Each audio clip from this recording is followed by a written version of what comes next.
சரி, முடிச்ச உடனே பேசணும் உங்ககிட்ட என்ன வியூலா? ஆ முடிச்ச பிறகு பேசணும். சரி.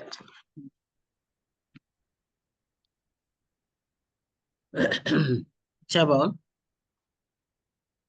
எங்களை அதிகமாக நேசிக்கிற எங்கள் நல்ல தகப்பனே, இந்த மாலை வேலைக்காக நன்றி செலுத்துகிறோம். இந்த நாளிலும் சுவாமி சுகத்தோடு பலத்தோடு ஜீவனோடு வந்து இந்த வசனங்களை தியானிக்கிறதுக்கு நீர் கொடுத்திருக்கிற நல்ல கிருபைக்காக நன்றி செலுத்துகிறோம். கடந்த வாரம் நல்லா தான் இருந்தோம். நடுவில் திடீர்னு எங்களுக்கு பலவீனமா ஆன போதிலும் உங்க கிருபை எங்களோட இருந்தது. எங்களை காத்து கொண்டதற்காக நாங்கள் நன்றி செலுத்துகிறோம். சுவாமி நீர் உதவி செய்யுங்க.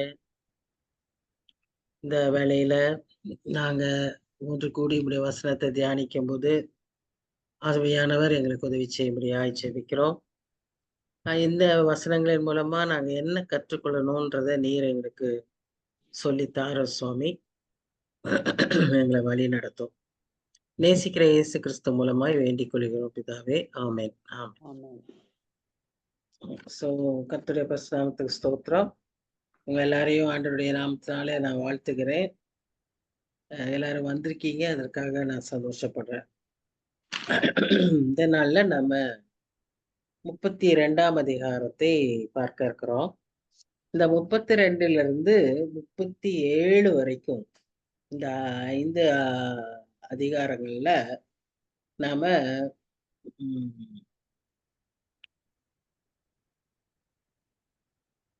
எலிகு என்ற ஒரு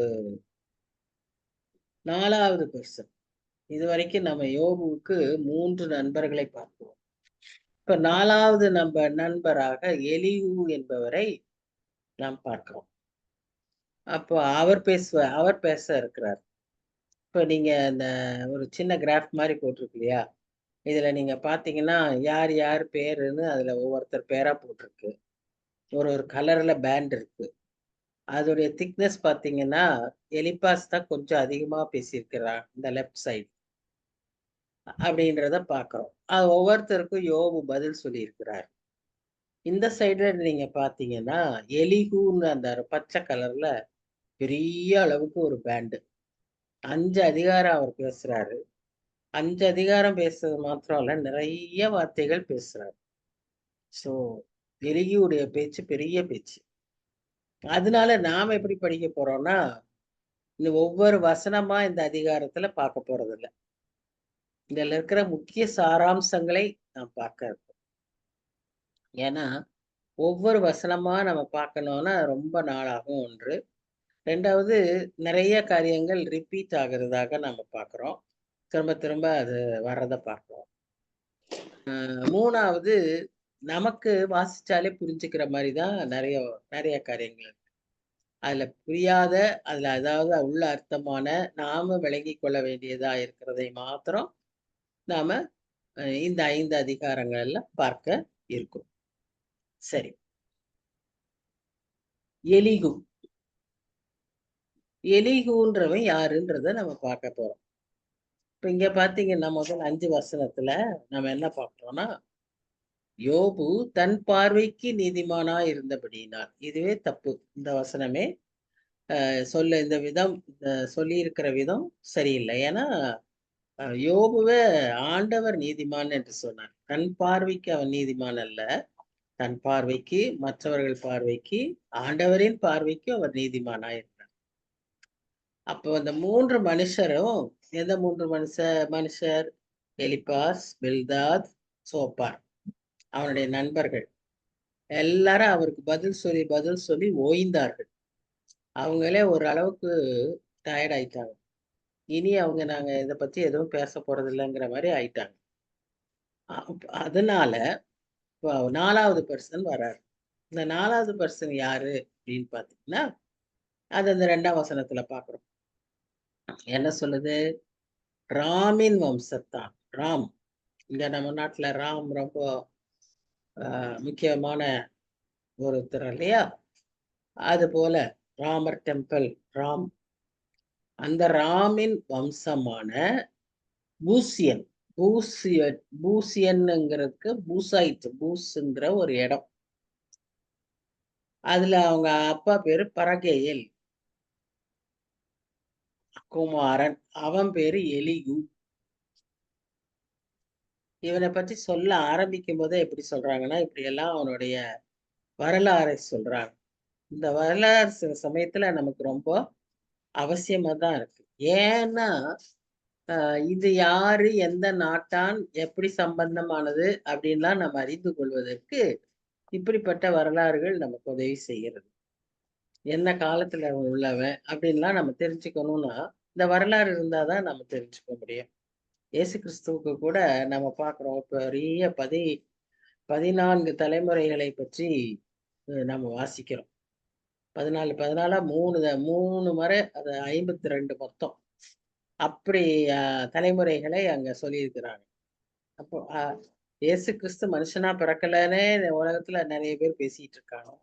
ஆனா நமக்கு வேதம் தான் தெளிவா அவர் மனுஷனா பிறந்ததுக்கு ஆதாரமாகவும் 52 தலைமுறைக்கு அவருடைய ஆன்செஸ்ட்ரியை ட்ரேஸ் பண்ணியிருக்கிறதையும் நம்ம பார்க்குறோம். உங்களுக்கு எவ்வளவு தலைமுறை தெரியும்? மீறி போனா 5 தலைமுறை தெரியும். தாத்தா, தாத்தாவுடைய தாத்தா, தாத்தாவுடைய தாத்தா, அவ்வளவுதான் தெரியும். ஆனா இயேசு கிறிஸ்துவுக்கு அவ்வளோ தலைமுறைகளை சொல்லப்பட்டிருக்கு. எவ்வளோ அற்புதமா இருக்கு இல்லையா? அப்போ அதனால வரலாறு ரொம்ப அவசியம். நிறைய பேருக்கு அதை படிக்க பிடிக்காது. இதுல என்ன பிரயோஜனம் அப்படின்னு. ஆனா அப்படி கிடையாது. அதுல ஒவ்வொரு வரக்கூடிய கேரக்டர்ஸும் இம்பார்ட்டன்ட். இங்கேயும் அதே மாதிரி தான். அப்ப அந்த இந்த எலிகுவுக்கு எடுத்த உடனே நம்ம பார்க்கிற வசனம் என்னன்னா, கோபம் மூண்டது. அப்ப அவரு ஒரு பிடிப்பான இவங்க எல்லாரையும் காட்டல. ஏன்னா இவங்க எல்லாருமே வயதானவர்கள் என்று சொல்லி நம்ம பார்க்கிறோம். யோபுவே வயதானவர். யோபுவுக்கு சமமான மத்த அவனுடைய நண்பர்கள். இப்ப இந்த எலிகு அதுல சிறியவரா இருப்பார் போல இருக்கு. அதனால அவருக்கு என்ன வருது? கோபம் வருகிறது. யோபு எதுக்கு வருது? யோபு தேவனை பார்க்கிலும் தன்னைத்தான் நீதிமானாக்கினது நிமித்தம் அவன் மேலும் அவனுக்கு கோபம் உண்டது. இவங்க 3 பேரும் பேச மாட்டேன்னு சொன்னதுனால ஃபர்ஸ்ட் கோபம். 2வது கோபம் தேவனை காட்டிலும் நீதிமான் சொன்னது போல கோபம். இப்ப நல்லா இது தெரியுதா? இன்னைக்கு நம்ம வீடுகள்ல நம்ம பிள்ளைகள்லாம் கூட அப்படித்தான்ல. எதுக்கு எடுத்தாலும் கோபம் வரும். எதுக்குதான் கோவப்படுறாங்கன்னு இருக்காது. எதை சொன்னாலும் கோபம் வரும். நம்ம சொல்லாம இருந்தாலும் கோபம் வரும். இன்னைக்கு வாலிப பிள்ளைங்க அப்படிதான் இருக்காங்க. அவர் ஒரு வாலிபராய் இருந்திருக்க வேண்டும். இப்போ 3ஆம் வசனம் பார்த்தீங்கன்னா, கொடுக்கத்தக்க மறுமொழி யோபின் 3 சிநேகிதருக்கும் அகப்படாதிருந்தும் அவர்கள் அவனை ஆகாதவன் என்று தீர்த்தது நிமித்தம் அவர்கள் மேலும் அவனுக்கு கோபம் மூண்டது. அதான் 3 சிநேகிதர்கள் பதில் சொல்லல ஒண்ணு. அப்புறம் எலிகுவ ஒரு பொருட்டாவே அவங்க நினைக்கல. அவனை ஒரு இம்பார்ட்டன்ஸா நீ சொல்லுன்னு அவனுக்கு சொல்லல. அதனாலேயே அவங்களுக்கு கோபம். அவர்கள் தன்னை பார்க்கிலும் வயது சென்றவர்கள் ஆனபடியினால் எலிகு யோபின் வார்த்தைகள் முடிந்து தீரும் மட்டும் காத்திருந்தான். அவன்கிட்ட என்ன பார்த்த ஒரு நற்குணம் என்னன்னா, அவங்க எல்லாம் பெரியவங்களா இருந்ததுனால பொறுமையா காத்திருந்தான். அவங்க பேசட்டும், அப்புறமேல நாம பேசலாம் அப்படின்னு. இது ஒரு நல்ல குணம். இன்னைக்கு இப்ப நிறைய பேருக்கு இந்த குணம் இருக்கிறது இல்ல. பேசும்போதே இன்னொருத்தர் பேசிடுறாங்க. கூட வீட்லயே 2 பேர் பேசிட்டு இருக்காங்கன்னா, அந்த செய்தி பேச பேச இன்னும் 2 பேர் அதுக்காக பேசிக்கிட்டே இருக்காங்க. இப்ப எல்லாரும் பேசிட்டே இருக்காங்க அட் அ டைம். முந்தியெல்லாம் எப்படின்னா ஒருத்தர் பேசினா மத்தவங்கலாம் கேட்கணும். இப்ப அப்படி கிடையாது. எல்லாம் அவங்கவங்க பேச ஆரம்பிக்கிறாங்க. ஆனா இவன் எலிகு பெரியவங்களா இருந்ததுனால மரியாதையா அந்த மரியாதை அவனிடத்துல இருக்கிறதை பார்க்கிறோம். ஆனா அவன் வார்த்தையில மரியாதை இல்ல. மனசுல அவன் மரியாதையை வச்சிருக்கான். அதனால பொறுமையா இருந்தான். 3 மனுஷரின் வாயிலும் மறு உத்தரவு பிறக்கவில்லை என்று கண்டு அவனுக்கு கோபம் உண்டது. மறுபடியும் அவனுக்கு என்னதான் வருது? கோபம் தான் வருது. சரி. இப்போ இந்த எலிகு யாரு அப்படின்னு நம்ம பார்த்தோம்னா, இந்த எலிகு நான் சொன்னது போல பூஸ் அப்படிங்கிற ஒரு இடம். அந்த இடத்தானாய் இருக்கிறபடினால அவனுக்கு பெயர் பூசைட். அவன் யாரு அப்படின்னு பாத்தீங்கன்னா ஆபிரகாமின் சகோதரனாகிய நாகோர். நீங்க ஆதியாகம புஸ்தகம் எடுத்து பாத்தீங்கன்னா அதுல பார்க்க முடியும். நாகோரின் குமாரன் இந்த பூஸ். அந்த பூசுடைய மகன் தான் இந்த யாரு எலிகு. ஏலிகு. இப்ப அவனுக்கு ஒரு அண்ணன் இருந்தான், இந்த பூஸுக்கு ஒரு அண்ணன் இருந்தான். அது வந்து ஹூஸ் ஆர் ஹஸ். அந்த ஹஸ் ஆர் ஹூஸ்ங்கிற வம்சத்துலதான் யோபு பிறந்திருக்கான். அப்ப யோபுவும் எலிகுவும் நண்பர்களை சொல்றதை விட ரிலேட்டிவ்ஸ். அவங்க ரிலேட்டிவ்ஸா இருந்திருக்காங்க, பெரியப்பா சித்தப்பா பிள்ளைகளா இருந்திருக்காங்க, கசின்ஸ் மாதிரி. இது ஒன்று.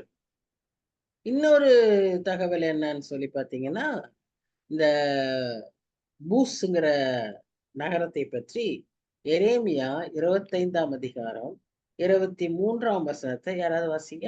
எரேமியா 25:23. 23. தேதானுக்கும் தேமாவுக்கும் பூசுக்கும் கடையாந்திரங்களில் உள்ள அனைவருக்கும் அரபி தேசத்து எல்லா ராஜாக்களும் வனாந்திரத்தில் கலந்து கொண்டிருக்கும் எல்லா ராஜா. அதெல்லாம் ஒரு பட்டணம். தேமா அதெல்லாம் ஒரு பட்டணம். இங்க பூஸ் அப்படின்னு சொல்லியிருக்கு, அங்கேயே சொல்லியிருக்கு இல்லையா? அந்த பூஸும் ஒரு பட்டணம். சோ இப்படிப்பட்ட பட்டணத்துல வாழ்ந்த பிறந்த ஒரு பட்டணத்து சேர்ந்தவனா இருக்கிறதுனால பூசியன்னு சொல்லியிருக்கலாம், அல்லது பூஸுங்கிற ஒரு மனிதனுக்கு பிறந்த மகனாய் இருக்கிறதுனால பூசியன்னு சொல்லியிருக்கலாம். எப்படி ஆனாலும் எலிகு ஒரு பூசியன், அவ்வளவுதான் நமக்கு தெரிய வேண்டியது. இந்த எலிகு இது வரைக்கும் அவங்க எல்லாம் பேசிட்டு இருந்தாங்க. எப்போ ஒரு 31 அதிகாரம் நம்ம பார்த்தோம். ஒரு 4ஆம் அதிகாரத்துல இருந்தோ என்னமோ ஆரம்பிச்சிச்சு இந்த பேச்சுகள். இவ்வளவு அதிகாரத்துல அவன் பேசிட்டு இருந்ததெல்லாம் எலிகு அமைதியா கேட்டுக்கிட்டு இருந்தான். பெரியவங்க பேசுறாங்கன்னு சொல்லி அமைதியா இருந்தான். ஆனா அவனுக்குள்ள கோபம் வந்துகிட்டே இருந்துச்சு. யோபு மேலேயும் கோபம் வந்தது, அந்த மக்கள் மேலேயும் கோபம் வந்துகிட்டே இருக்கு. ஏன்னா யோபு ஒவ்வொரு தடவைக்கும் அவங்க சொல்ற பிரதியுத்தரம் எல்லாம் நான் வந்து நீதிமானுங்கிற மாதிரியே தான் பேசிட்டு இருக்காருல்ல, அதனால இவனுக்கு கோபம். இவன் என்ன கடவுளை விட நீதிமானா அப்படின்னு சொல்லி எலிகூபுக்கு கோபம். அதே மாதிரி இந்த 3 பேர் மேலேயும் ஏன் கோபம்னா, அவங்க அவனை குற்றப்படுத்துறாங்க, நீ பாவின்னு சொல்றாங்க. ஆனா என்னன்னு அவங்களுக்கு சொல்லல. ஏன் என்ன பாவம் செஞ்சாருன்றத சொல்லல. யாருக்கும் தெரியாது, அவங்களுக்கே தெரியாது. அதனால அவங்க ஒரு மறைவான பாவத்தை நீ செஞ்சிருக்கேன்னு யோபுவ சொல்லிட்டு இருக்காங்க. அதுவும் அவனுக்கு கோபம். சொன்னா கரெக்டா சொல்லணும், சும்மா அவனை பாவி பாவின்னு சொல்லிட்டு அது சரியா சொல்லாம இருக்காங்களே அப்படிங்கிற ஒரு கோபம். இப்படி அவர் இருக்கிற எலிகு இருக்கு. அப்ப எலிகுவோட இன்ட்ரோடக்ஷனே இப்படி இருக்கு. இனி அடுத்து அவர் பேச ஆரம்பிக்கிறாரு. யார்? எலிகு. அவர் என்ன சொல்றாரு? நான் இள வயதுள்ளவன், நீங்களோ விருத்தாப்பியர். விருத்தாப்பியர்னா முதிர் வயதுக்காரங்க. ஆகையால் நான் அஞ்சி என் அபிப்பிராயத்தை உங்களுக்கு முன்பாக வெளிப்படுத்த பயந்திருந்தேன். நான் உங்களுக்கு என்னுடைய ஐடியாவை நான் சொல்றதுக்கு நீங்களா பெரியவங்களா இருந்ததுனால நான் பயந்திருந்தேன். முதியோர் பேசட்டும், வயது சென்றவர்கள் ஞானத்தை அறிவிக்கட்டும் என்றிருந்தேன். இதெல்லாம் நமக்கு அப்படியே புரியுது பாருங்க. ஆனாலும் மனுஷரில் ஒரு ஆவி உண்டு. இதுதான் நாம கொஞ்சம் கவனிக்க வேண்டியது. என்னது? சர்வ வல்லவருடைய சுவாசமே அவர்களை உணர்வுள்ளவர்கள் ஆகும். நம்ம வயசுல பெரியவங்களோ சின்னவங்களோ அவங்க நம்ம நிறைய சமயத்துல பார்த்திருக்கோம். சின்ன குழந்தைகள் வழியா கர்த்தர் மகிமைப்படுவார். சின்ன குழந்தைங்க அழகா சில காரியங்களை விளக்குவாங்க. வசனத்தை தான் சொல்றதுன்னு இல்லை, அவங்க சொல்ற சில காரியங்கள் நம்ம நமக்கு நல்லா தெரியும். அது வந்து ரொம்ப அர்த்தமுள்ளதா, கர்த்தருக்கு பிடிக்குமானதா சொல்றத நம்ம கேட்டோம். உதாரணமா பேதுரு சொல்றாரு, நித்திய ஜீவ வசனங்கள் உம்மிடத்தில் உண்டே. அப்ப இயேசு கிறிஸ்து என்ன சொல்றாரு? இது யாரு உனக்கு சொல்றா? அது மாத்திரம் இல்ல, நீ தேவனாகிய கிறிஸ்து அப்படின்னு சொல்றாரு. அப்ப அவர் சொல்றாரு, உனக்கு இது வந்து மாம்சத்தினால வந்ததில்ல, பிதாவினிடத்தில் வந்த ஆவியினால தான் உனக்கு இது சொல்ல முடிஞ்சதுன்னு இயேசு கிறிஸ்துவே பேதுருவ சொல்றாரு.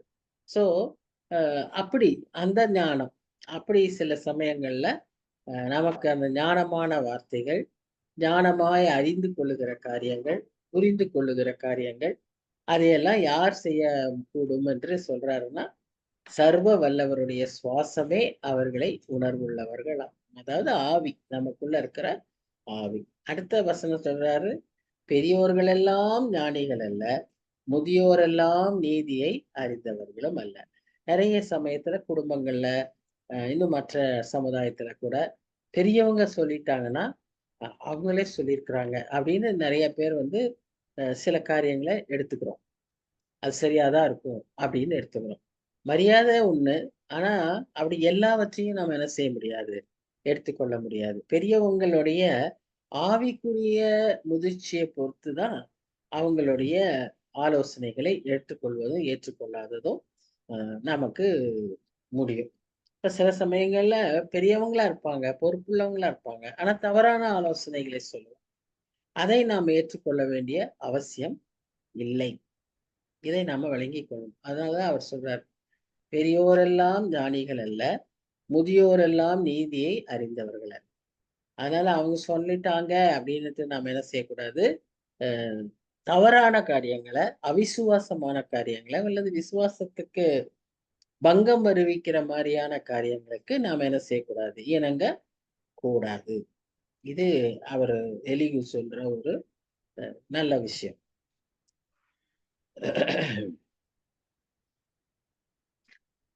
10-14 வசனங்கள்ல என்ன வாசிக்கிறோம்னா, அதனால எனக்கு செவி கொடுங்க, நானும் என் அபிப்பிராயத்தை வெளிப்படுத்துறேன். நல்ல விதத்துல அவர் அதை சொல்ல ஆரம்பிக்கிறார்.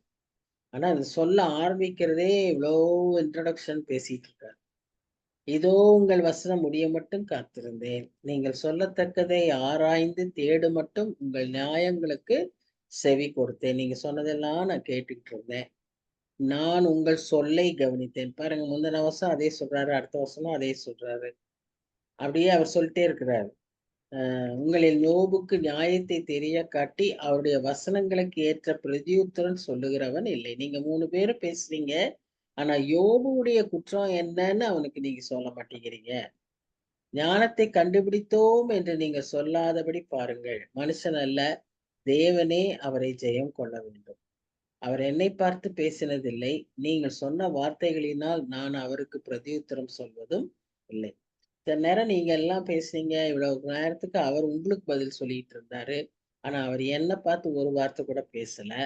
நானும் நீங்க சொல்றதுக்கு பதிலா நான் அவரோட பேசல. ஆனா நான் தனியா பேச விரும்புறேன். என்னுடைய ஐடியாவை, என் மனசுல இருக்கிற காரியங்களை நான் அவருக்கு சொல்ல விரும்புறேன் அப்படின்னு எலிகு சொல்றார்.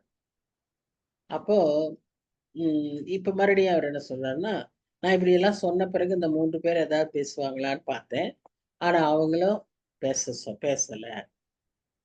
அதனால நான் என்ன செஞ்சேன்னா, என் அபிப்பிராயத்தை வெளிப்படுத்தேன். இப்படி அது சொல்ல போறதுக்கே இவ்வளவு இன்ட்ரோடக்ஷன். அப்படி சொல்லிட்டு அடுத்ததா அவர் என்ன சொல்றாருன்னா, வார்த்தைகள் எனக்குள் நிறைந்து இருக்கிறது, என் உள்ளத்தில் உள்ள ஆவி என்னை நெருக்கி ஏவுகிறது. இதுதான் ரொம்ப ஒரு ஆபத்தான ஒரு சிச்சுவேஷன். நிறைய சமயத்துல நமக்கும் இந்த மாதிரி சொல்லிடலாம்னு எனக்கு அப்படியே வாயில வந்துச்சு அப்படின்னு சொல்லுவோம்ல.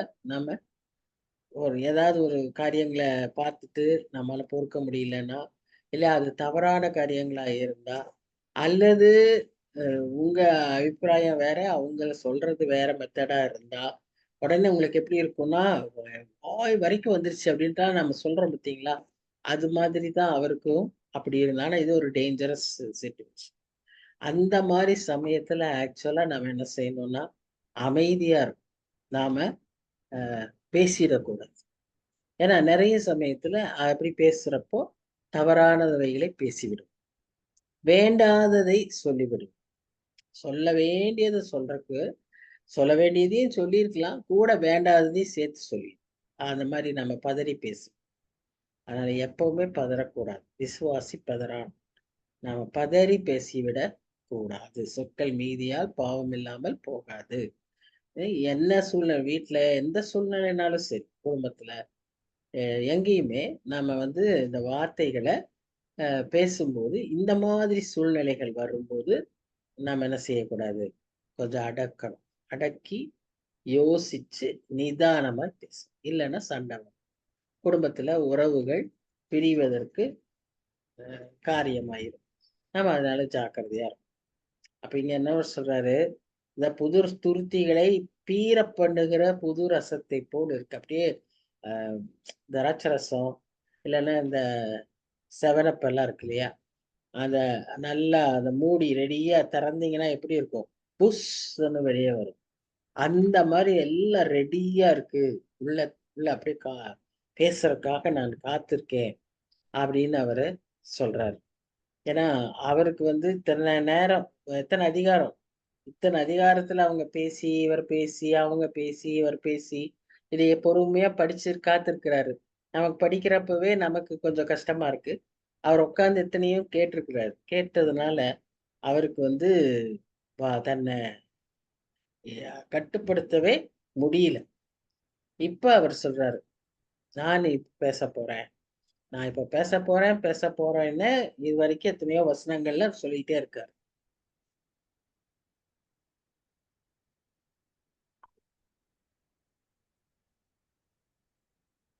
இங்க என்ன சொல்றாரு?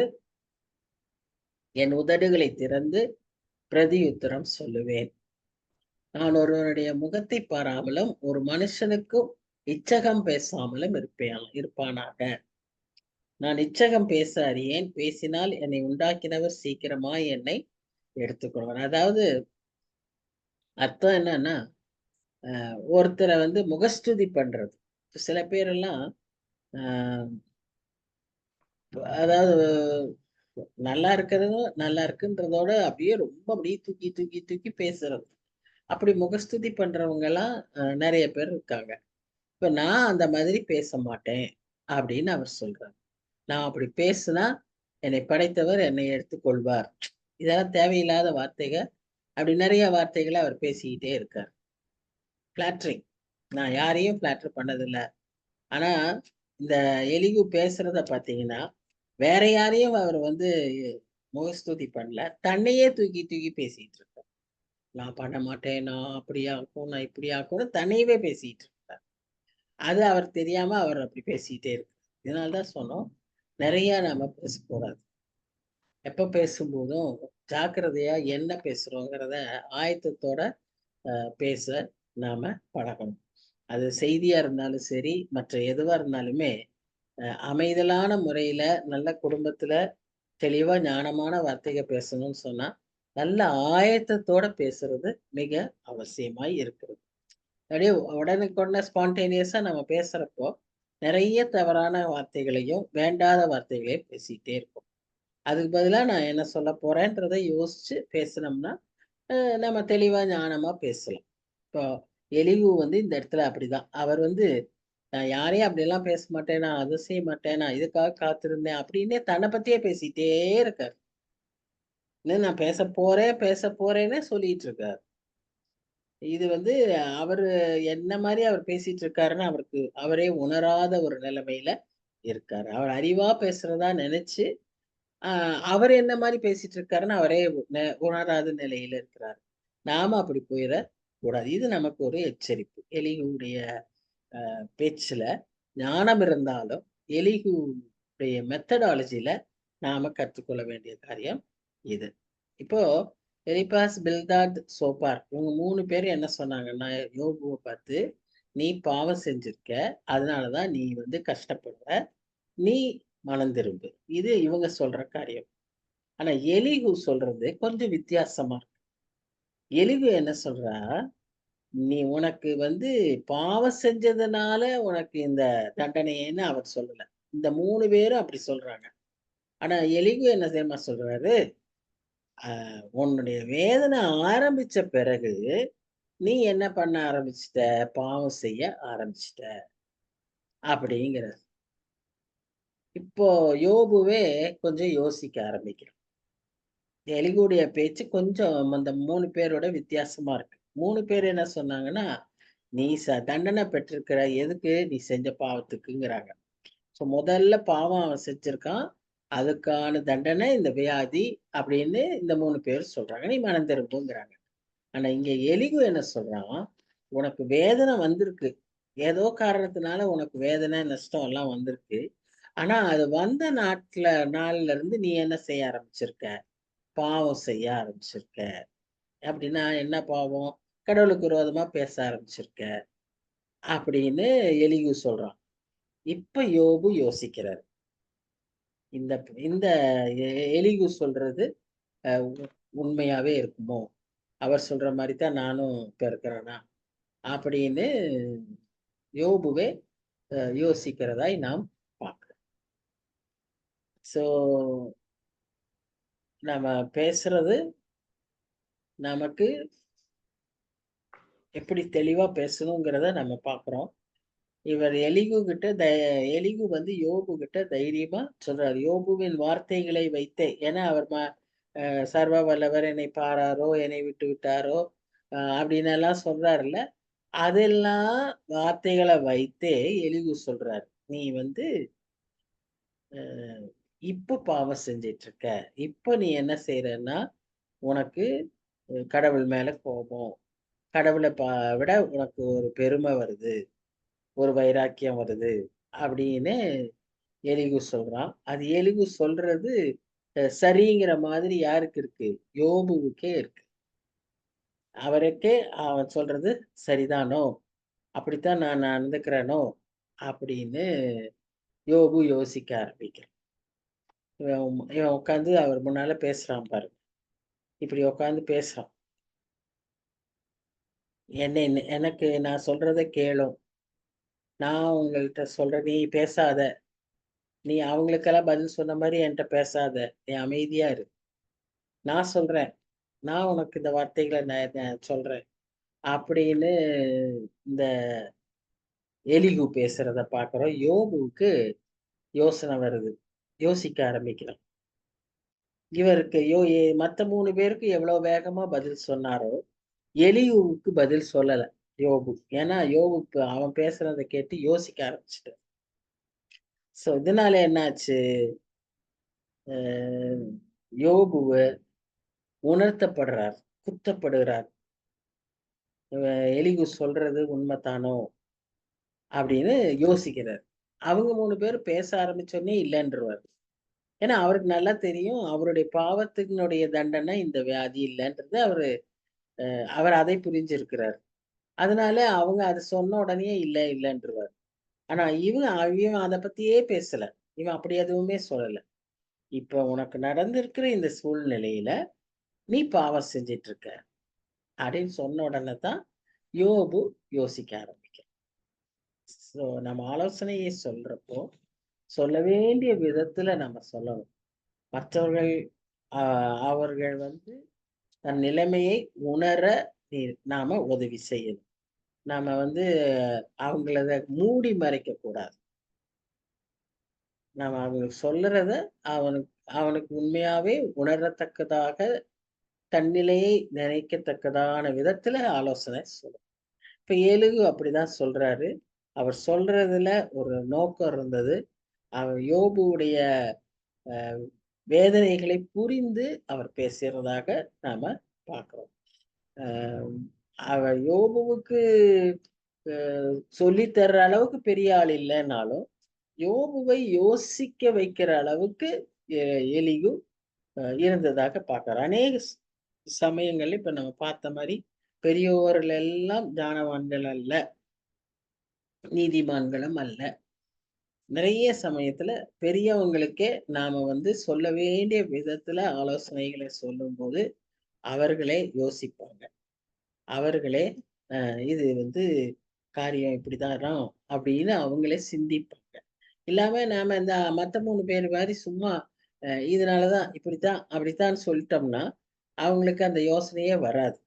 அவங்க வந்து அதை சீரியஸா நினைக்கவே மாட்டாங்க. ஆனா நாம இப்போ இந்த எலிகு மாதிரி அவருக்கு உணரும்படியாய் நாம சொல்லுவோம்னால் அதை அவர்கள் ஏற்றுக்கொள்வார்கள் என்று சொல்லி நாம பார்க்கிறோம். இப்போ எலிகு என்ன செய்யறான்னா முதல்ல இப்ப நம்ம 33ஆம் அதிகாரத்துல இருக்கிறோம்.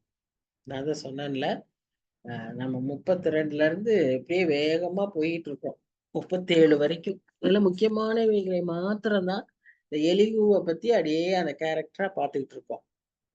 சரியா? அதனால வசனங்களை எல்லாம் நீங்க ரொம்ப அப்படி இப்படியே ஃபாலோ பண்ண முடியாது. எலிகு வந்து இப்ப யோபுவை என்ன ஃபர்ஸ்ட் சொல்றாருன்னா, நீ வந்து கடவுளை குற்றப்படுத்தினாய்.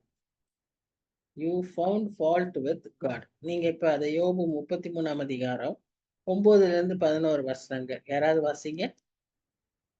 யோபு 33 9ல இருந்து 11. மீறுதல் இல்லாத சுத்தன், நான் குற்றமற்றவன், என்னில் அக்கிரமம் இல்லை.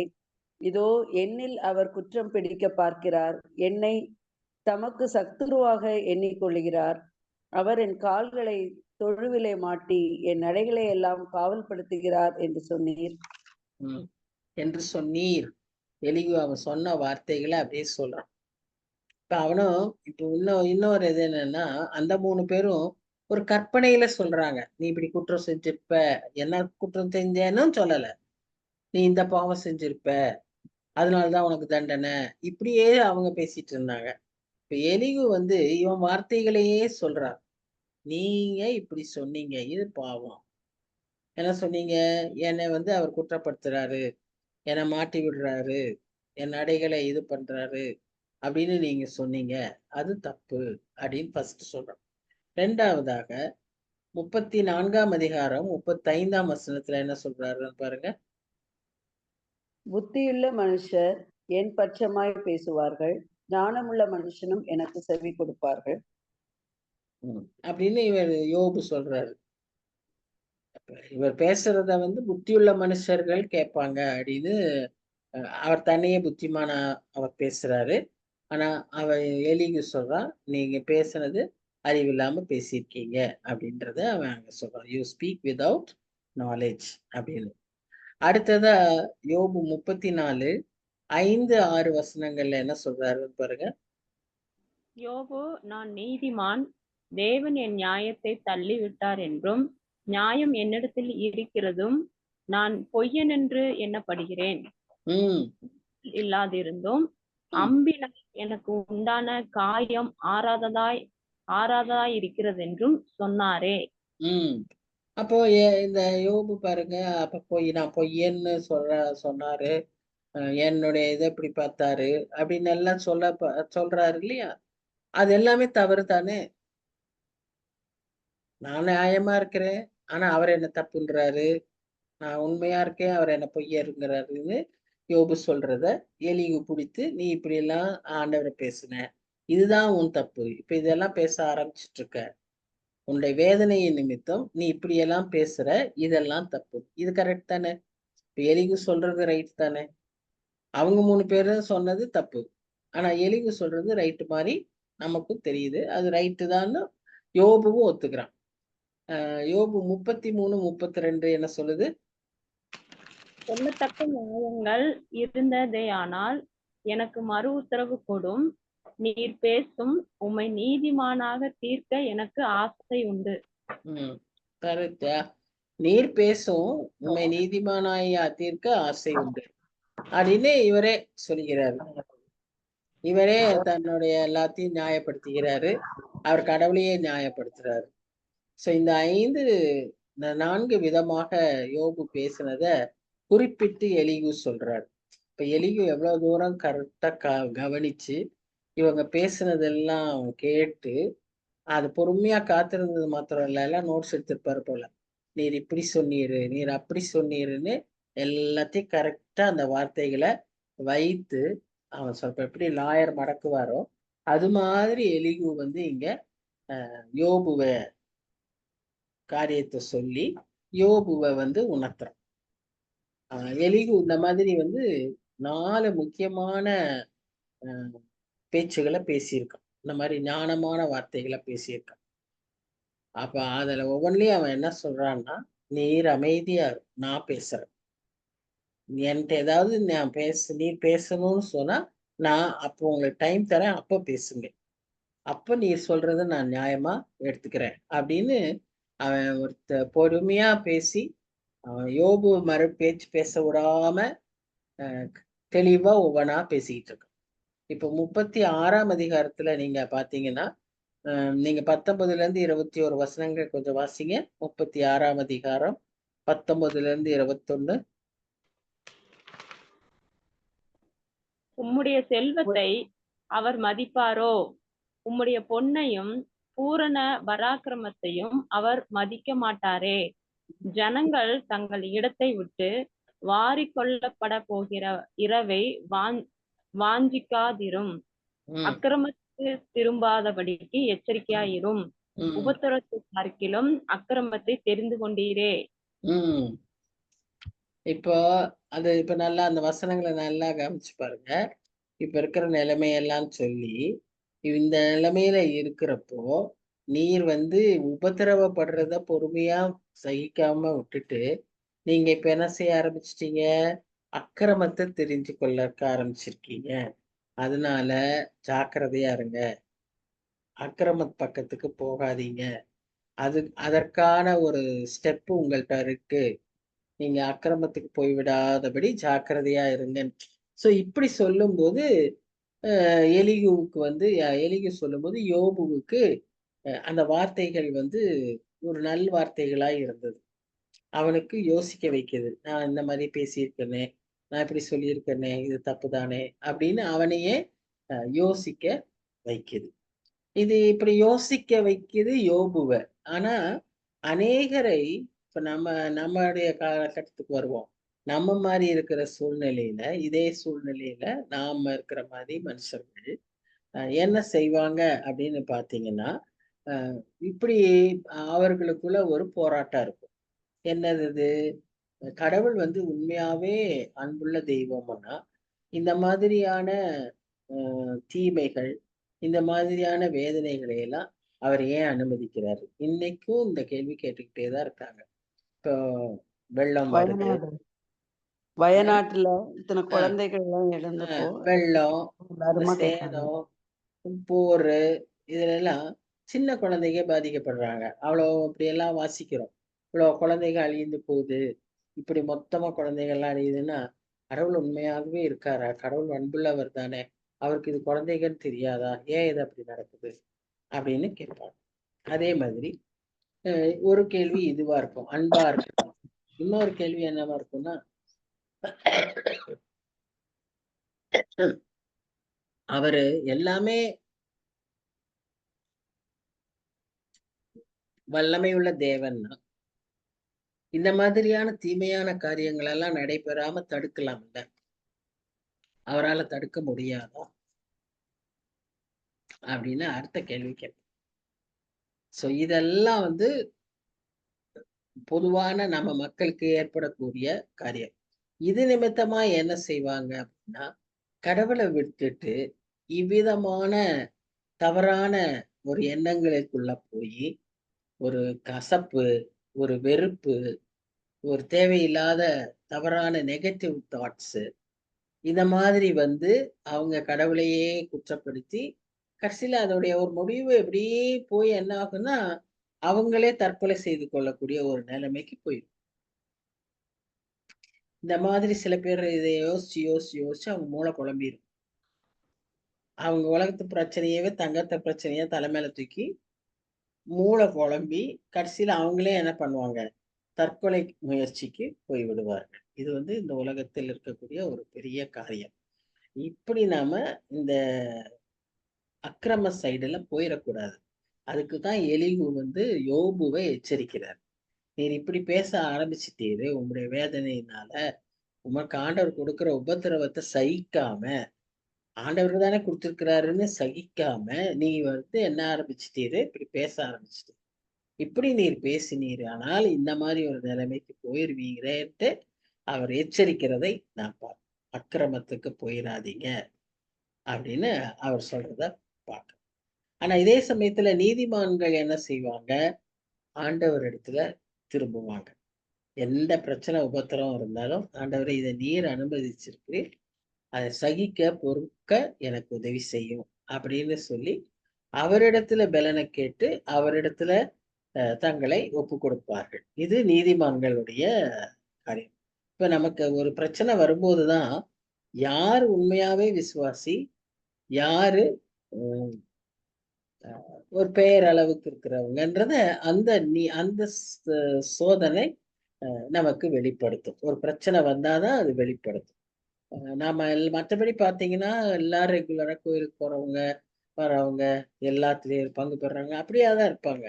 ஆனா ஒரு பிரச்சனை வேதனை வர்றப்பதான் எப்படி நடந்துக்குவாங்க அப்படிங்கிறத அந்த சோதனை நமக்கு வெளிப்படுத்தும். இப்ப இங்க நம்ம பாக்குறோம், அப்படி ஒரு கூட்டம் இருக்கும், இப்படி ஒரு கூட்டம். நீதிமான் இப்படி இருப்பான். இப்ப எலிகு சொல்றது, யோபு நீ அந்த மாதிரி அக்கிரம சைடு போயிராத, உன்னுடைய வேதனையில நீ அக்கிரம சைடுக்கு போயிராத அப்படின்னு அவரு சொல்றாரு. அப்போ ஆண்டவரை காட்டிலும் கர்த்தரை காட்டிலும் உனக்கு ஒரு பெரிய போதகர் யாருமே இருக்க முடியாது, ஒரு டீச்சர் இருக்க முடியாது. நமக்கு கர்த்தர் சொல்லி கொடுக்கறது மாதிரி வேற யாருமே சொல்லி கொடுக்க மாட்டாங்க. ஒருவரையும் கண்டிக்காத ஞானத்தை கொடுக்கக்கூடிய, பூரண ஞானத்தை கொடுக்கக்கூடியவர் நம்முடைய ஆண்டவர். நாம கொஞ்சம் நமக்கு தெரிஞ்சதை சொல்லி கொடுக்கறதுக்குள்ள நாம அவ்வளவு திட்டி அடிச்சு கொட்டி என்னென்னமோ பண்றோம். நம்ம பிள்ளை சொந்த பிள்ளையவே நம்ம அப்படி செய்யறோம். ஆனா ஆண்டவர் யாரையுமே அப்படி செய்யாதவர்ன்னு சொல்லி நம்ம யாக்கோபு 1ஆம் அதிகாரத்துல வாசிக்கிறோம். ஒருவரையும் கழிந்து உனக்கு இவ்வளவுதான் புரியுதுன்னா அந்த அளவுக்கு உனக்கு ஞானத்தை கொடுப்பார். உனக்கு எவ்வளவு தேவையான ஞானமோ அவ்வளவு தேவையான உன்னோட எல்லா இயலாமையையும் அவர் புரிஞ்சுக்குவார். உனக்கு முடியல, எனக்கு கணக்கு வரல, எனக்கு இந்த கான்செப்ட் புரியல, எதையும் அவர் என்ன செய்வாரு, அவர் உனக்கு சொல்லி கொடுப்பார். எப்பவுமே நான் அதை ஒண்ணு யோசிப்பேன். ஒரு அம்மா பேரு ஹோலி ஆன். அந்த அம்மாவுக்கு எதுவுமே மனசுல நிக்காதான். அதனால அந்த அம்மாவால எதையும் படிக்க முடியாது. இப்போ பாத்திரம் கழுவுனாங்கன்னா இதை கழுவி அங்க வையின்னு சொல்லியிருப்பாங்களா, அதை கழுவிட்டு அங்கேயே நிற்பாங்களாம், அதை எடுத்து வைக்கிறதுக்கு மறந்துடுவாங்களாம். ஏன்னா அது சொன்னதை மறந்துடுவாங்க, அவங்க மைண்டில் நிற்காதான். ஆனா அந்த அம்மாவை ஒரு பொறுமையா ஒரு கிறிஸ்தவ லேடி அவங்கள வேலைகளை பழக்கும் போதே வசனங்களை சொல்லி கொடுத்தது. அவங்க வசனத்தை இப்படி கேட்டு கேட்டு கேட்டு அந்த வசனம் கேட்டதுனால அவங்களுக்கு என்னாச்சு, மைண்ட்ல அந்த ஞாபக சக்தி டெவலப் ஆயிடுச்சு. அது அவங்களுக்கே தெரியல, அந்த எஜமானிக்கு தெரியல. அப்படியே இம்ப்ரூவ் ஆகி என்னாச்சுன்னா ஒரு நாள் அவங்கள பெரிய பிரசங்க பேச ஆரம்பிச்சு. இதை பார்த்தோன்னா அந்த எஜமானிக்கு ரொம்ப சந்தோஷம், இவ்வளவு ஞாபகம் வச்சிருக்க முடியுதுன்னு சொல்லி அப்புறம் அவங்கள பயன்படுத்தி அப்புறம் அவங்க பல நாடுகளுக்கு பிரயாணம் பண்ணி ஆண்டவரோட ஊழியத்தை செய்ய போக அவங்களுக்கு பேரே என்னாச்சு, ஹோலி ஆன்னு ஆயிடுச்சு. ஆனுங்கிறது அந்த அம்மா பேரு. அவங்களுக்கு மக்களே மக்கா இருந்தாங்க. ஆனா இப்படி அவங்க வேற ஒன்றும் செய்யல, வசனத்தை கேட்டு இந்த அம்மா சொல்ல வசனத்தை கேட்டு கேட்டு கேட்டு அவங்களுக்குள்ள மைண்ட்ல அவ்வளவு டெவலப் ஆயிடுச்சுன்னு சொல்லி நம்ம, ஏன்னா கர்த்தர் அப்படி ஞானத்தை நமக்கு தருவார். நம்முடைய எல்லா பிரச்சனையும் அவருக்கு புரிஞ்சுக்க முடியும். நமக்கு புரிய மாட்டேங்குது, இத கூட விளங்க மாட்டேங்குதா, எவ்வளவு கோபம் வரும் தெரியுமா. ஆனா நமக்கு கோபம் வரும், அவருக்கு அப்படி கோபமே வராது. அவர் அதற்கு சொல்லிக் கொடுக்கிற ஆண்டவராய் இருக்கிறார். இதுதான் ஆண்டவருடைய ஒரு குணாதிசயம். நாம கூட அப்படிப்பட்டவர்களாய் இருக்க முயற்சிக்கணும். சரி, இங்க எலிகு அந்த மாதிரி அந்த யோபுவுக்கு சொல்லி கொடுத்துக்கிட்டே இருக்கலாம். அப்ப அடுத்தது அவர் என்ன சொல்றாருன்னா, நீ குற்றம் செஞ்சவன்னு உன்னை சொல்றதுக்கு யாருக்கும் தகுதி கிடையாது. ஆனா நீ செய்ய வேண்டிய வேலைய நீ சரியா செய்யணும். நீ இதுவரைக்கும் நீ எப்படி வாழ்ந்தன்றது எல்லாருக்கும் தெரியும். ஆனா இப்பவும் நீ உன்னுடைய வாழ்க்கையின் மூலமா நீ கர்த்தரை மகிமைப்படுத்த அவசியம் அப்படிங்கிறத அவன் சொல்றான். உன்னுடைய இந்த வேதனையின் மத்தியிலும் நீ கர்த்தரை மகிமைப்படுத்தணும். நீ ஒரு நல்ல செல்வந்தனா எல்லா வசதியுமா இருந்தப்போ நீ கர்த்தரை மகிமைப்படுத்தின, ஆல்ரைட். பட் இப்பவும் நீ மகிமைப்படுத்தணும். ஏன்னா அதுக்குதான் உன்னை ஆண்டவர் வச்சிருக்காரு அப்படின்னு சொன்னான். உன்னை எல்லாரும் பாக்குறாங்க. எல்லாருக்கும் உன்னை பற்றி தெரியும். அப்ப நீ வந்து கர்த்தரை மகிமைப்படுத்தினாதான் எல்லாரும் உன்னை பார்ப்பாங்க. அதன் மூலமா கர்த்தர் மகிமைப்படுவாருன்றத அவன் தெளிவா சொல்றான். உன்னுடைய ஆயுசு நாட்கள் எவ்வளவுன்னு தெரியாது, அதெல்லாம் ஆண்டவருக்கு தான் தெரியும். பட் நீ உன் வாழ்க்கைய மகிமை உள்ள ஒரு வாழ்க்கையா வாழு அப்படின்னு. இப்ப இவனுடைய வார்த்தைகள் மிகவும் ஞானமுள்ளவைகளா இருக்கு. நல்ல வித்தியாசம் தெரியுதா உங்களுக்கு? அவங்க 3 பேர் இது வரைக்கும் பேசுனதுக்கு ஆமா, அதுக்கு இது நல்லா இருக்கு. இவரோட ஸ்பீச் நல்லா இருக்கு. நல்லா இருக்கு இல்லையா? யோபுவுடைய பிரதி உத்தரமும் வித்தியாசமா இருந்துச்சு. அவங்களுக்கு அவங்க ஃப்ரீக்வன்சிலேயே இவரும் பேசிட்டு இருந்தாரு. ஆனா இப்ப எலிகு வந்து டோட்டலா டிஃபரெண்டா ஒரு மாதிரி அவருக்கு மெச்சோர்டா, சின்ன பையன், இந்த பையன் ரொம்ப சின்னவன். ஆனா ஒரு மெச்சோர்டா அவருக்கு பேசுற மாதிரி அவருக்கு அவருடைய காரியங்களை குற்றங்களை மெதுவா சொல்லி, அதே சமயத்துல நீ எப்படி இருக்கணும், நீ என்ன செய்யணும் அப்படின்றத இவர் சொல்றத ரொம்ப அருமையா நாம பார்க்கிறோம். இதனாலதான் ஆக்சுவலா நீங்க பாத்தீங்கன்னா கடைசி அதிகாரத்துல கர்த்தர் வந்து யோபுவின் நண்பர்களை அவர்கள் பேசினதை பாவம்னு சொல்வார். அவங்களுக்கு மன்னிப்பு வேணும்னா நீ அவர்களுக்காக ஜெபிக்க சொல்லுவாரு. ஆனா அந்த 3 பேரைத்தான் சொல்வாரு, எலிகுவ சொல்ல மாட்டார். கர்த்தரே எலிகுவின் பேச்சை அங்கீகரிக்கிறார். அதை பாவம் இல்லை என்று அவரே சொல்கிறார்.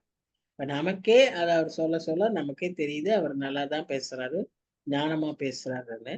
கர்த்தரும் அப்படியாக அங்கீகரிக்கிறார். அந்த 3 பேருடைய பேச்சை பாவம்னு சொல்றாரு.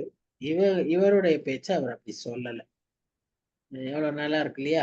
அப்போ அப்படியான பேச்சா நாம பேச கத்துக்கொள்ளணும். இந்த பையன் சின்ன பையன், ஆனா ரொம்ப பொறுமையா சொல்ல வேண்டியதை கரெக்டா ஸ்ட்ரெயிட்டா யோபுவுக்கு உணர்த்துற டைரக்டா பேச, சுத்தி சுத்தி மறைவா கதை பேசல, நேரா பேசுறோம். அக்யூஸ் பண்ண இடத்துல அக்யூஸ் பண்ணி பேச அவன் சொல்றான், யோபு நீ வந்து கடவுளுக்கு ஈக்குவலா உன்னை நினைச்சுக்கிற, கடவுள் உனக்கு கணக்கு கொடுக்கணுங்கிற மாதிரி நீ பேசுற, அதுதான் உன்னுடைய பாவம், இதுதான் உன்னுடைய அரகன்ஸ். அவங்க வந்து குற்றப்படுத்திக்கிட்டே இருந்தாங்களே ஒழிய எது குற்றம் என்ன குற்றம்னு சொல்லவே இல்லை. அவங்க ஆக்சுவலா இதையெல்லாம் குற்றமாவே சொல்லல. அவங்க சொன்னது என்னன்னா, நீ முன்னால மறைவா பாவம் செஞ்சிருப்ப, அதனால இந்த வேதனை என்னது, அதுல பாயிண்ட்லயே நின்னுட்டாங்க. நிறைய சமயத்துல நாம சில காரியத்தை மைண்ட்ல வச்சுட்டோம்னா அதுக்கப்புறம் அங்க என்ன நடக்குது, அது மாறினமா வித்தியாசமா இருக்கேன்றதெல்லாம் நமக்கு ஏறவே ஏறாது. நம்ம மைண்ட் ஒண்ணுல லாக் ஆயிரும். அதே தான் நம்ம சொல்லிட்டு இருக்கோம். இப்ப அந்த 3 பேரும் அப்படித்தான். நீ பாவம் செஞ்சுக்க, நீ மன்னிப்பு கேளு, அதுக்குதான் தண்டனை. இப்படியே தான் அவங்க பேசிட்டு இருக்காங்க. இது எப்படி இருக்குன்னா, இப்ப இன்னைக்கு லேட்டஸ்டா ஒரு வீடியோ பிரச்சனையா இருக்கு இல்லையா? மூதாதையர் பாவத்தினால, முந்தின ஜென்மத்தின் பாவத்தினால, அது மாதிரி தான் இந்த 3 பேரையும் அப்படிதான் பேசிட்டு இருக்காங்க. நீ ஏதோ பாவம் செஞ்சிருக்க, அதனாலதான் உனக்கு தண்டனை. அவங்க ஏதோ செஞ்சாங்க, அதனாலதான் நீ இப்படி பிறந்திருக்க. சி, இந்த காஸ் அண்ட் எஃபெக்ட் தியரின்னு அதுக்கு பேரு. இது வந்து அந்த அந்நாட்களில் உள்ள பழங்கால ஒரு மெத்தட், ஒரு யோசனை. அதுதான் இன்னைக்கு வரைக்கும் இருக்கு. ஆனா எலிகு அப்படி சொல்லல. அவர் தெளிவா சொல்றாரு, இப்ப நீங்க பேசுற பேச்சுதான் தப்பு. நீ அன்னைக்கு வரைக்கும் நல்ல கர்த்தரை மகிமைப்படுத்தி வாழ்ந்து கொண்டிருந்த, உனக்கு உபத்திரவம் வந்த உடனே நீ இப்படி பேச ஆரம்பிச்சு பாவத்தின் சைடு போயிடாத. நீயும் இப்பவும் உன் வாழ்க்கைய கர்த்தருக்கு மகிமையா வாழதான் ஆண்டவர் உன்னை அழைச்சிருக்காருன்னு ரொம்ப தெளிவா சொல்றாரு. அதனாலதான் அவருக்கு மனசுல யோபுவின் மனதுல குத்துற மாதிரி அவருக்கு இருக்கு.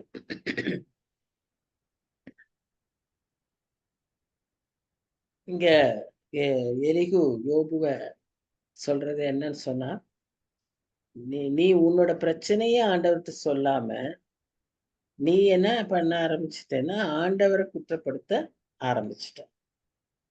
அவரு உனக்கு அவைலபிளா இல்ல, அவர் உன்னிடத்துல அன்பேரா இருந்தாரு அப்படின்னு நீ பேச ஆரம்பிச்சிட்ட அப்படின்றத அவர் சொல்ல. இதுவும் ஒரு பிரச்சனை. நம்ம பார்த்திருக்கோம். சில சமயத்துல ஜெபத்துல நம்ம கேட்க வேண்டியதை கேட்காம வேண்டாததையே நிறைய பேசிக்கிட்டே இருப்போம். இப்ப நமக்கு வேண்டியது பாதுகாப்புன்னு சொன்னா பாதுகாப்புக்காக ஜெபிக்கணும்.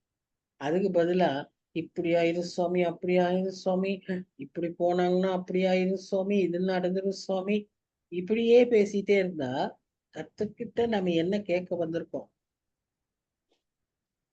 நம்முடைய ஜெபம் பார்த்தீங்களா, சில சமயம் அர்த்தமற்ற வார்த்தைகளால அலப்புகிறதா இருக்கும். அப்படின்னா ஏதோ சும்மா வெறும் வார்த்தை பேசுறதா இல்ல, நம்ம ஜெபிக்கத்தான் செய்யறோம்.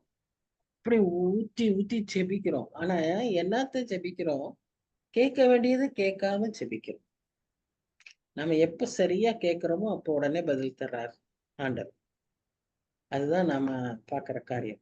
அடுத்தது அந்த பதில் அவருடைய காலத்துல அவர் சித்தத்துல தர்றாருங்கிறது ஒரு பக்கம். பட் அதர்வைஸ் நம்ம எப்ப கேட்கிறோமோ அந்த கேள்வி அந்த அந்த கேட்டதுக்கு சரியா பதில் சொல்ல. இப்ப அன்னாள் எடுத்துக்கோங்களேன். 3 சாமுவேல்ல வாசிக்கிறோம் இல்லையா? அன்னாள். அன்னாளுக்கு பிள்ளை இல்லாத இருந்ததுனால அன்னாள் என்ன பண்ண ஆரம்பிச்சான்னா, ஒவ்வொரு முறையும் அந்த பெண்ணினாளுடைய போட்டியினால அதை அந்த அந்த பாரத்தினாலேயே போய் அழுது அழுது ஜெபிப்பா. ஆனா எப்படி ஆண்டவர்கிட்ட கேட்கணுங்கிறத குழந்தையை கேட்கணும், குழந்தைக்காக எப்படி ஜெபிக்கணும் அப்படிங்கறத அவ வந்து சரியா செய்யாம இந்த பிரச்சனையினாலேயே போய் போய் ஆண்டவர்கிட்ட அழுதுட்டு வந்துடும். கேட்க வேண்டிய விதத்துல கேட்காம இருப்பான். கடைசியாத்தான் நாம பாக்குறோம், அவ கேட்கறதுக்கு சரியான விதத்துல கேட்டு, குறிப்பிட்ட விதத்துல கேட்டு, எனக்கு ஒரு ஆண் பிள்ளைய தாங்க, நான் அதை உமக்கு வளர்த்தி தரேன்னு சொல்லி அந்த பொருத்தனையோட அவ கேட்கும்போது என்ன ஆகுது? அந்த ஜெபம் கேட்கப்படுது. இப்ப நாம எதையுமே இந்த விதத்துல நாம என்ன செய்யணும்? அணுகணும். நாம ஆண்டவர் இடத்துலயும் நாம அப்படி ஜெபிக்க வேண்டியவர்களா இருக்கிறோம். இங்க யோபுவ எலிகு அதுதான் சொல்றாரு. நீ வந்து உன்னுடைய உபத்திரவத்தை சொல்லி இதுல இருந்து எனக்கு விடுதலை தாருன்னு கேட்காம, நீ பாட்டுக்கு ஜெபிக்கிறேன்னு சொல்லி ஜெபிக்கிறதுனா என்ன? ஆண்டவரோட பேசுறது. நீ ஆண்டவரோட பேசுறேன்னு சொல்லி என்ன பேசிட்டே இருக்க? ஆண்டவரை குற்றப்படுத்திட்டு இருக்க. நீர் என்ன பார்க்க மாட்டேங்கிறீரு, நீர் என்னோட இருக்க மாட்டேங்கிறீரு, நீர் என்னை மறந்துட்டீரு, போயிட்டீரு, கைவிட்டீரு, இதே பேசிட்டு இருக்கோம். நாம நிறைய சமயம் பிரச்சனையில இப்படிதான் பேசிட்டு இருக்கோம். ஆண்டவரே நீர் எங்க இருக்கிறீர்? என்னுடைய பிரச்சனையை பார்க்க மாட்டேங்கிறீர், கண்ணை மறைச்சிட்டீரா, அதான் இதான் பேசுறோமே ஒழிய என்ன கேட்கணுமோ அதை நாம கேட்காம விட்டுறோம். நிறைய சமயத்துல நம்முடைய பிரச்சனைகள் இப்படிதான் இருக்கு. ஆனா இவருங்க 4 விதமா ஆண்டவர் எப்படி நம்முடைய ஜெபங்களை கேட்கிறவராயும் நம்முடைய இத புரிஞ்சுக்கிட்டவராயும் இருக்காருங்கிறத அவன் யோபுவுக்கு சொல்றாரு. பாத்தீங்கன்னா நீ வந்து 32, 33 அந்த அதிகாரங்கள்ல எலிகு சொல்றாரு, நீ வந்து அவர் வந்து என்னைய விட்டுட்டாரு, அவர் மறந்துட்டாரு அப்படின்லாம் சொல்ற. ஆனா கடவுள் வந்து கர்த்தர் வந்து அமைதியா இல்ல.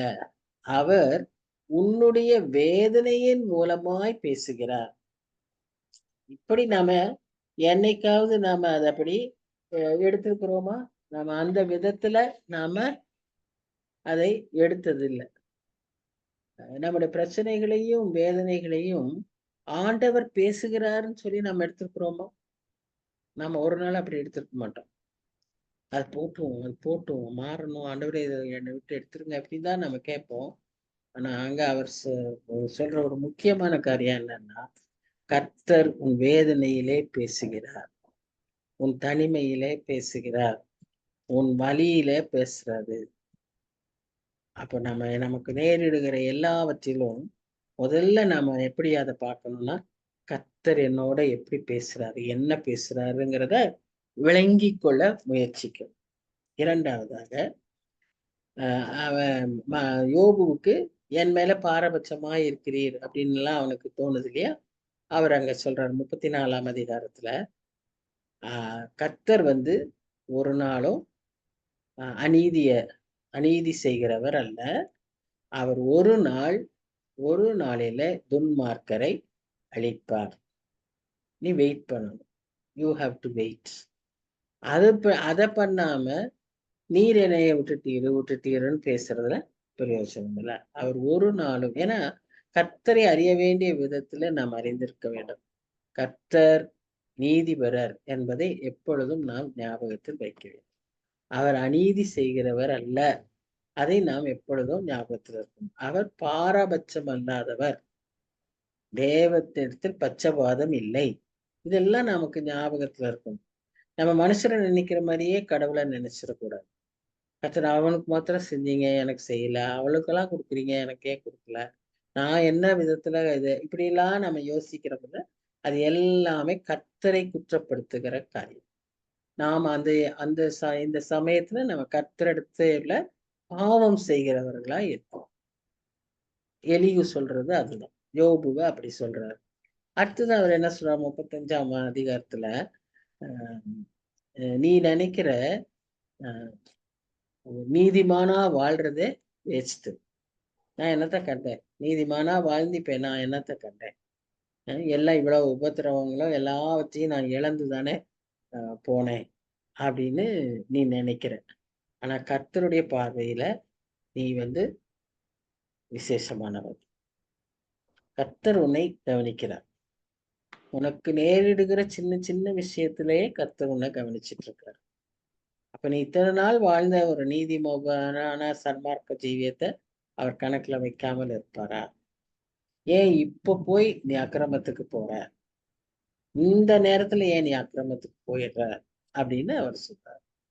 அப்ப அதனாலதான் 36, 37 அவர் சொல்றாரு, நீ கர்த்தருக்கு பயப்படுவதை ஞாபகத்துல வை. கர்த்தருக்கு பயப்படுற பயம் உங்ககிட்ட இருக்கட்டும். அதை விட்டுட்டு நீ கர்த்தரை கிரிட்டிசைஸ் பண்றதும், கர்த்தரை கொஸ்டின் பண்றதும், கர்த்தரையே டவுட் பண்றதும், இதையெல்லாம் நிறுத்திட்டு நீ தேவனுக்கு ஏற்ற பயத்தோடு வாழுன்னு சொல்லி அவன் ரொம்ப தெளிவா அந்த ஆலோசனைகள் சொல்றத நாம பார்க்கணும்.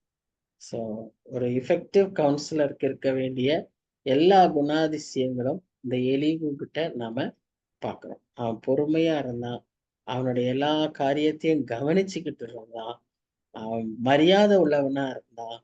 அதோடு கூட அவனுடைய பெயரை சொல்லி ஒவ்வொரு சமயமும் ஆதரவு, ஒரு கவுன்சிலர் எப்பவுமே தன்னோட பேசுறவங்களுக்கு பெயர் சொல்லி கூப்பிடணும். அப்போ அது அவங்களுக்கு ரொம்ப பிடிக்கும். நம்ம எல்லாருக்குமே நம்ம பெயர் சொல்லி கூப்பிட்டா பிடிக்கும் இல்லையா? அப்படி சொல்லி பேசினா நமக்கு ரொம்ப சந்தோஷமா இருக்கும். அப்ப அந்த மாதிரி அந்த கவுன்சிலர் அவன் எலிகும் அதை அப்ரோச் பண்றான். யோபு கூப்பிட்டு பேசுறான், ஒரு நண்பனாய் பேசுறான். அதோட கூட தன்னை தாழ்த்தி பேசுறான். நீங்க எல்லாம் பெரியவங்க, நான் பேசுறேன் அப்படின்னு சொல்றான். அப்புறம் அவன் சொல்றது ஒரு ஏத்துக்கிற மாதிரி இருக்கு, நமக்கே ஏத்துக்கிற மாதிரி இருக்கு. அடுத்தது அவனுக்கு ஒரு சொல்யூஷன் கொடுக்குற மாதிரி இருக்கு. அவங்க எல்லாம் நீ பாவி, நீ திரும்புனாங்களே இல்லையா, அவனுக்கு புரியவே இல்லை நான் என்ன பாவம் செஞ்சேன். ஆனா இவன் அந்த பாவத்தை காண்பித்து இதுக்கு சொல்யூஷனும் சொல்றான். நீ அக்கிரமத்துக்கு பக்கத்துல போயிடாத, உபத்திரவத்தினால வேதனையினால நீ அங்க போயிடாத, இது ஆண்டவர் பேசுறதுன்னு எடுத்துக்கோ, இதுல ஆண்டவருக்கு காத்துரு, அவரு பட்சபாதம் இல்லாதவரு, நீதிமானா இரு, பயப்படு, கர்த்தருக்கு பயப்பட. சோ இந்த நல்ல ஆலோசனைகளை அவன் சொல்லுகிறதை நாம பார்க்கிறோம். ஸோ ஒரு குட் கவுன்சிலரா அந்த எலிகு யோபுவுக்கு சொல்லுவதாக நாம பார்க்கிறோம்.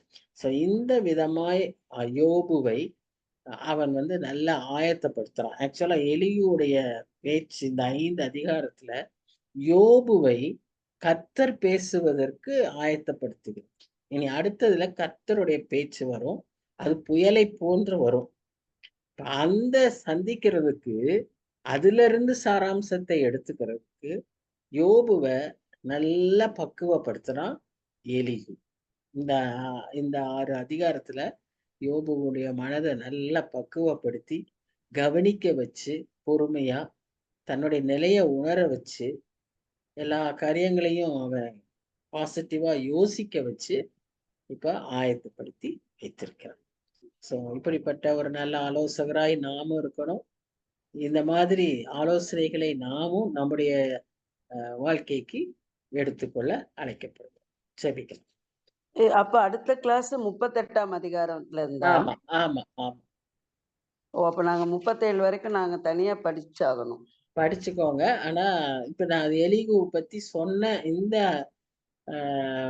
முகவரையில படிச்சீங்கன்னா அது இன்ட்ரெஸ்டிங்கா இருக்கும்.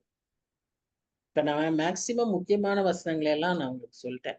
இப்ப ஒரு ஒரு சில இதெல்லாம் நம்ம எப்படி படிக்கணும்னா, வசனம் வசனமா படிச்சுட்டே போனோம்னு பார்த்தீங்கன்னா, இப்ப நம்ம வாசிச்ச மாதிரி நெறைய காரியங்கள் ரிப்பீட்டடாவே இருக்கும்.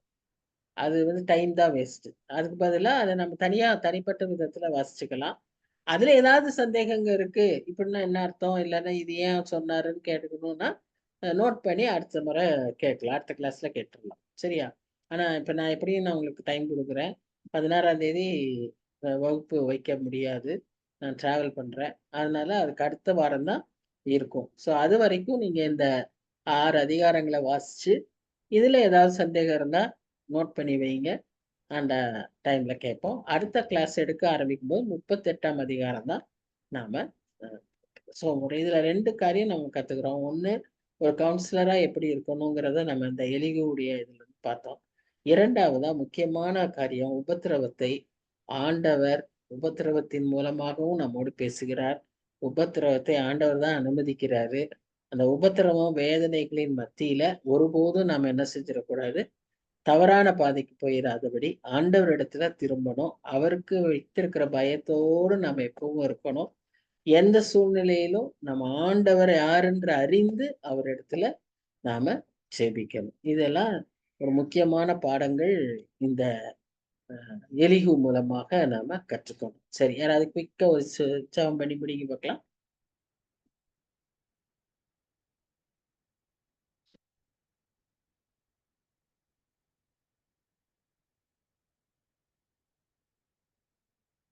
என்னாச்சு? ஸ்தோத்திரம் தகப்பனே, ஸ்தோத்திரம் சுவாமி. நன்றி செலுத்துகிறோம், உம்மை துதிக்கிறோம், ஸ்தோத்தரிக்கிறோம். ஆண்டவரே, எலிகுவை போல நல்ல கிறிஸ்பியா, பாயிண்டடா, சரியா பேச எங்க ஒவ்வொருவருக்கும் நீர் கற்றுத்தாரும் சுவாமி. சொல்ல வேண்டிய விதத்துல சொல்வதற்கான ஞானத்தை எங்களுக்கு தாரும். எவ்வளவு குறைவுள்ளவர்களா இருக்கிறோம் என்பதை நாங்க பார்க்கிறோம். கேட்க வேண்டிய காரியத்தையே கேட்காதபடி உம்மோடு பேசிக் கொண்டிருக்கிறவர்களாய் காணப்படுகிறோம். ஒரு விசை கூட எங்களுக்கெல்லாம் நீர் மன்னித்து கற்றுத்தரும்படியாய் ஜெபிக்கிறோம் சுவாமி. அன்றைக்கு சீஷர்கள் கேட்டாங்க, நாங்க எப்படி ஜெபிக்கிறோம். இன்றைக்கு வரைக்குமே எங்களுக்கு ஜெபிக்க தெரியாதபடிதான் நாங்க இருக்கிறத நாங்க உணர்கிறோம். உதவி செய்யுங்க. நாங்க சரியா ஜெபிக்க பதிலா எங்களுக்கு கிருபை தாங்க. எப்படி கேட்கணும், எப்படி பெற்றுக்கொள்ளணுங்கிறத நாங்க அறிந்து கொள்ள எங்களுக்கு உதவி செய்யுங்க. இந்த நாள்ல கூட வந்திருக்க ஒவ்வொருவருக்காகவும் நாங்க நன்றி செலுத்துகிறோம். உமக்கு பயப்படுகிற பயம் எப்பொழுதும் எங்கள் இதயத்தில் இருக்க கிருபை தாரும். உமக்கு கொடுக்க வேண்டிய மகிமையை எங்க வாழ்க்கையில நாங்க எப்பொழுதும் எங்க உபத்திரவ நேரங்களில, வேதனையின் நேரங்களில, இழப்புல, ஆண்டவரே நாங்க எல்லா சூழ்நிலைகளிலும் நாங்க எப்பொழுதும் உம்மை மகிமைப்படுத்துகிறவர்களாய், உம்மை ஸ்தோத்திரிக்கிறவர்களாய் காணப்பட எங்களுக்கு நீர் கிருபை தாரும். ஆண்டவரே, எவ்வளவு ஒரு அருமையான ஒரு வாழ்க்கையை கொடுத்திருக்கிறீர். எவ்வளவு ஒரு நோக்கத்தை தந்திருக்கிறீர் சுவாமி. அதை நிறைவேற்ற எங்களுக்கு உதவி செய். இன்னைக்கு எலிகு மூலமாக எலிகுவை ஒரு ஆவியானவரை போல எங்களுக்கு ஆண்டவரே எலிகுவின் வார்த்தைகள் எங்களுக்கு உணர்த்தி காட்டின கிருபைக்காக நன்றி செலுத்து. வந்திருந்த ஒவ்வொருவரையும் நீர் ஆசீர்வதியும். ஒருவேளை இன்னும் ஒரு 15 நாள் கழிச்சுதான் பார்ப்போம் சுவாமி. நல்ல சுகத்தோடும் பலத்தோடும் ஒவ்வொருவரையும் காத்துக்கொள்ளுங்க. என்னையும் காத்துக்கொள்ளுங்க. என்னோட பிரயாணங்கள், மற்ற காரியங்கள், ஆண்டவரே அவரவர்களுடைய குடும்ப காரியங்கள், சபையின் காரியங்கள் எல்லாவற்றிலும் நீர் கூட இருந்து அவர்களை வழி நடத்துங்க. காத்துக்கொள்ளுங்க சுவாமி. எஸ்தருடைக்காக விசேஷமாய் ஜெபிக்கிறோம். அவளையும் அதிகமாய் ஆசீர்வதிங்க. ஒருவேளை நாங்க இந்த யோபு புத்தகத்தை முடித்த பிறகு ஒரு புதிய நேரத்துல நாங்க அடுத்த பாடங்களை படிக்கிறதுக்கு ஆலோசிக்கிறோம். ஒருவேளை அது எல்லாருக்கும் தோதுவா இருக்கும்னா நீர் அப்படியா எங்களுக்கு அதை ஆசீர்வதித்து கொடுக்க உம்மை நோக்கி பார்க்கிறோம். இன்னும் கூட நிறைய பேர் இந்த மாதிரி அந்த நேரமானா அவங்களுக்கு வர்றது ஈஸினா அழைத்து வாரோம் சுவாமி. எல்லாத்துக்கும் நாங்க உண்மை நோக்கி பார்க்கிறோம். நீர் கிருபையா இந்த ஸ்டடியை ஆசீர்வதிங்க. இது இத்தனை வருஷங்களாய் நடைபெற நீர் தான் உதவி செஞ்சிருக்கீங்க.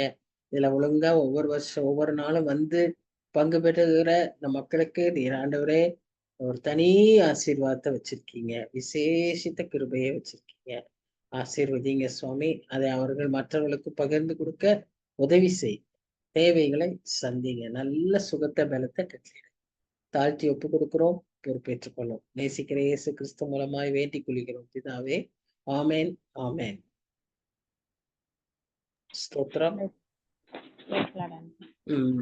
ஷீலா, ஆக்சுவலா அப்போ என்ன யோசிச்சிருந்தோம்னா, ஆஹ், காலையில 9:30 to 10:30 எப்படி? எப்பங்க ஆண்டி? எந்த கிழமைங்க ஆண்டி? திங்கக்கிழமையே வச்சுக்கலாமா, இல்ல வேற எந்த நாள்னாலும் சரி? எனக்கும் பிரச்சனை இல்லைங்க ஆண்டி. அவங்க மற்றவங்களுக்குலாங்க ஆண்டி. மற்றவங்க எல்லாம் தான் சொன்னாங்க 9:30 to 10:30ன்னா எல்லாருக்கும் கொஞ்சம் காலையில பிள்ளைகளை அனுப்பி விட்டு ஃப்ரீயா இருப்போம். 9க்கு நாங்க எல்லாரும் கூட டிஃபனை சாப்பிட்டுட்டு 9:30க்கு ரெடியா வந்து உட்காந்துருவோம். 1 மணி நேரம் 10:30 வரைக்கும். அப்புறம்னா இது பண்ணிக்கலாம். இந்த சாயந்தர நேரம் வந்து கொஞ்சம் டிஸ்டர்பன்ஸ் ஆகுதுல்ல, அதுக்காக சரிங்க. யோசிக்கிறாங்க. எப்படி எங்க பிள்ளைகளை படிக்க வைக்கணும், பரீட்சை வந்துடும், இப்படி எல்லாம் இருக்கு. அப்படின்னா பிள்ளைகளை எல்லாம் அனுப்பி விட்டுட்டு கொஞ்சம் ஃப்ரீயா ஆயிடலாம் அப்படின்னு சொல்றாங்க. அப்படி ஒரு இது. அடுத்து இந்த எஸ்தரும் 11 மணிக்கு போனவங்கன்னு டியூட்டி இருக்கு. அப்போ அது அப்படி சாயந்தரம் 8 மணி வரைக்கும் இருக்காமா, வர முடியாது. ஸோ அவளுக்கு இந்த மாதிரி டைமிங்னா ஒருவேளை சரியா இருக்குமா தெரியல. இன்னும் அவள ஒண்ணுமே கேட்கல. அதுவும் ஒரு யோசனை. ஸோ அதனால இப்படி டைமிங் மாத்தினா உங்களுக்கு எப்படி இருக்கும் அப்படின்னு யோசிச்சு வைங்க. இந்த யோபு புஸ்தகம் முடிச்ச பிறகுதான் மாத்துவோம். அதுக்குள்ள நீங்க யோசிச்சு டைமிங் சொன்னீங்கன்னா மாத்திக்கலாம். எனக்கு ஒன்றும் பிரச்சனை இல்லை. 10:30 to 10:30 எனக்கும் ஃப்ரீ தான். நானும் எடுக்க முடியும். பாருங்க, யோசிச்சு பார்த்துட்டு சொல்லுங்க. சரியா? Okay aunty. Okay, bye. Bye. Bye bye. Good night. Rainy. Aunty. Thank you for coming. Okay, aunty. Okay. Continue. Thank you, aunty. Continue to come. Okay. Okay, aunty. Good night. Good night. Okay. Bye. Good night again. Bye bye.